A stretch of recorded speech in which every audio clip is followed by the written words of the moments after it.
Hi, I'm Avery. Welcome to Kidpower Shorts. Today, we're talking about how to keep yourself emotionally safe when you feel very lonely and how to deal with negative thoughts and feelings about yourself. We all spend some time alone, and the amount of time someone enjoys spending alone will vary from person to person. However, many of us don't like to feel lonely. First of all, feeling lonely is not the same thing as being alone.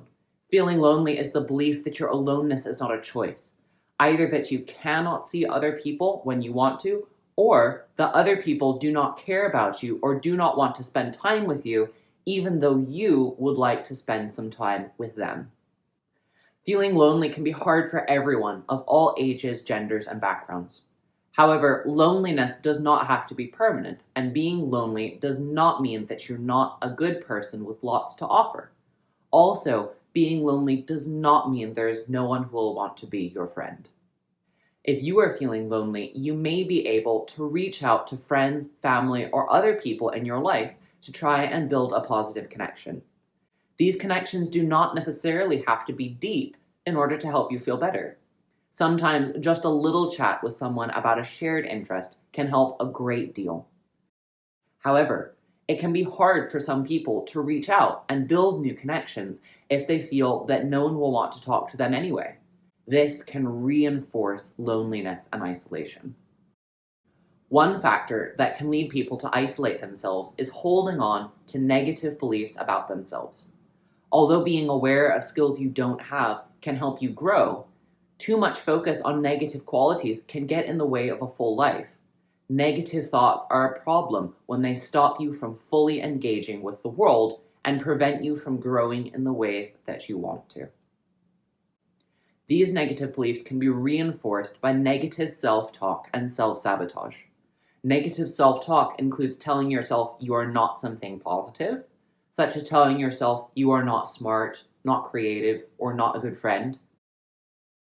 If you notice that you are saying disempowering or unkind things about yourself, one way you can practice not taking in those words is with the Kidpower trash can technique. Let's practice. Put your hand on your hip like this and imagine that the hole it makes is your personal trash can. Suppose you are saying to yourself, "No one likes me." Use your other hand to catch those words and throw them into your personal trash can. Now, you can use your heart power. Put your hand on your heart and take in a kind message, such as, "I like myself," or "I'm going to find new interests that will also help me meet new people." You can use any kind of trash can or something else to help you dispose of those unkind words. People can also engage in negative self-talk by recognizing that something is true of them and then connecting the true thing with something that is not true, such as telling themselves they are not smart because they think differently. In this case, the "that's not true" technique might be helpful.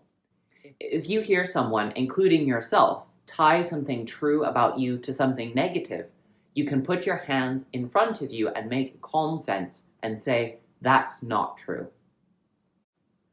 Remember that practicing in real life can help your body and your mind remember a skill. A mirror helps some people practice both the trash can and the "that's not true" technique at home. Often, shyness or fear of rejection can stop us from meeting new people and getting to know someone better. For a shy person or an introvert, it can take courage and effort to reach out to someone else. If you often struggle to reach out to others, you can practice by imagining someone you'd like to get to know better in a group setting and asking, "Excuse me, may I join you?"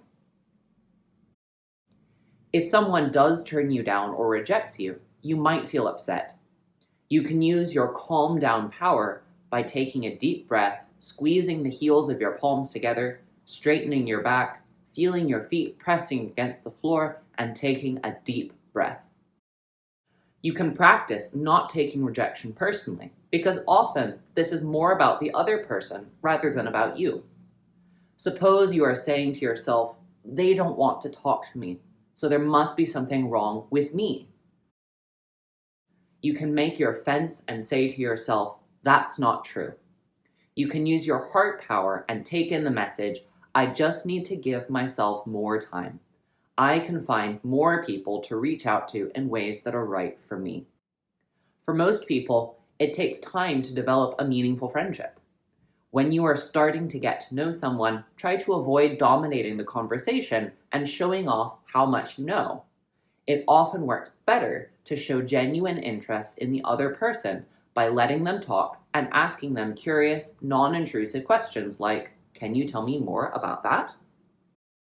Another way to help get to know more people is by reaching out to someone who is also very alone or who needs help.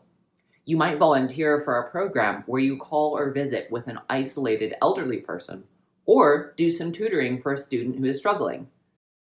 You might also think about things you enjoy and start getting involved in learning more through classes or interest groups, online or in person. Or you might work together with people for a cause that is important to you. When family members or friends are busy or tired, they often have a harder time noticing and responding to the needs of others. They might not be spending time with you in the way that you would like, or giving you support when you need it. This does not necessarily mean that they do not care. People might have a different way of showing caring than you do, and you can start to notice and appreciate how they are showing their caring. You might decide to ask for what you'd like, as long as you are prepared for the answer to be no or not now. Even if the other person won't or can't do what you ask, it was not wrong of you to ask them. Remember, you deserve to feel good and to find people whose company you enjoy. It is important to ask for help if you need it to figure out how to connect with people, and to understand that if one person won't or can't help you, you can keep asking different people until you get the help that you need. If you are feeling really isolated and stuck, you can consider getting professional help as well.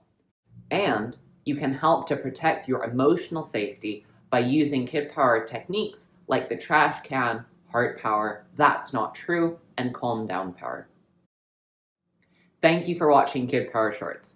There is more about everything we teach online at kidpower.org/relationships.